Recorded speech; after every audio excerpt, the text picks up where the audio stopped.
We just didn't want the energy to shift. That's what Mom said. She didn't even flinch, just stirred her coffee and said it like she was commenting on the weather. We're keeping it small, just immediate family. I blinked once. I am immediate family? She looked away. That night, I booked a flight to Iceland, not out of spite, out of necessity. Because when someone shows you where you stand, you stop standing in the same place.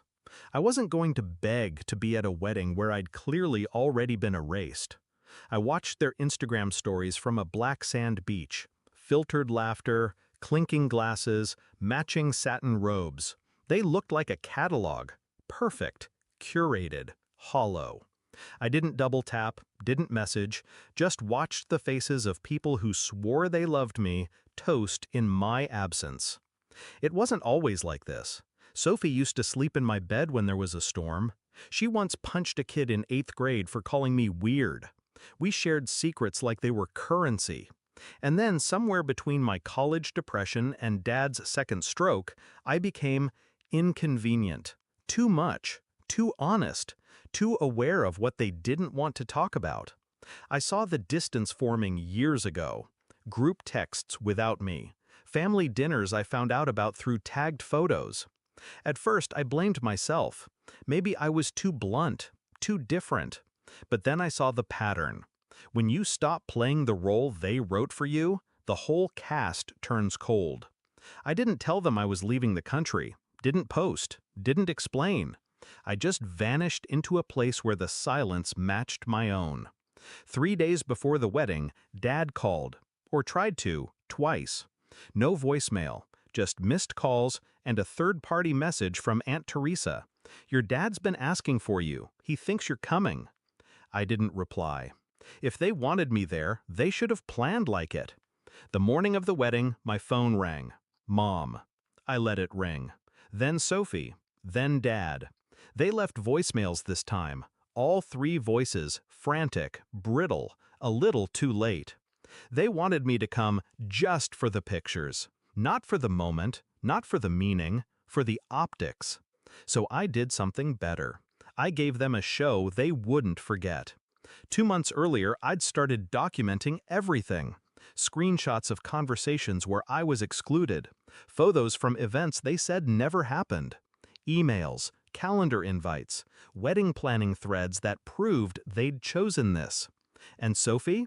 She had told her maid of honor, someone I went to college with, that she didn't want drama energy at her wedding, that I might make it about me.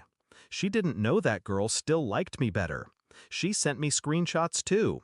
So I compiled a digital scrapbook, not of rage, not even revenge, just receipts, titled The Ghost at the Wedding.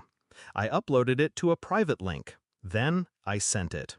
To everyone. Every cousin, every family friend, every work contact listed in Mom's planning email. Since I couldn't be there, I thought I'd share the version of events you didn't see. I pressed send.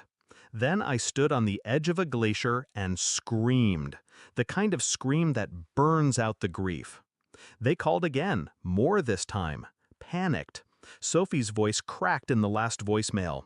Why would you do this? Today of all days. But she knew why. You don't get to erase someone and then ask them to smile for the photo album. That night, the internet did its job. People talked. The photos on Instagram got pulled down. Comments flooded with, "Where's her sister? Didn't she plan this trip?" She was literally in the group chat. Their perfect day, now permanently stained. Not by malice, by truth. Dad found me 3 weeks later, showed up at my apartment, quieter than I'd ever seen him. He didn't yell, didn't defend them, just sat on my couch and whispered, "I'm sorry." And that was enough. Not because it fixed it, but because it was the first honest thing anyone had said to me in months. The family hasn't really recovered. Sophie deleted most of her accounts. Mom still tells people I had a breakdown. Let her. Let them all craft their fiction. Because I've stopped auditioning for the role of the good daughter. I went to Iceland to disappear. Instead, I found myself. Cold air, wide skies, a silence so loud it wiped their voices out of my head. I didn't ruin the wedding. I just reminded them I exist. And next time they throw a party, they won't forget me, even if I'm not really there. Word count 1003. Let me know if you'd like a continuation, where the family tries to reconcile or retaliate.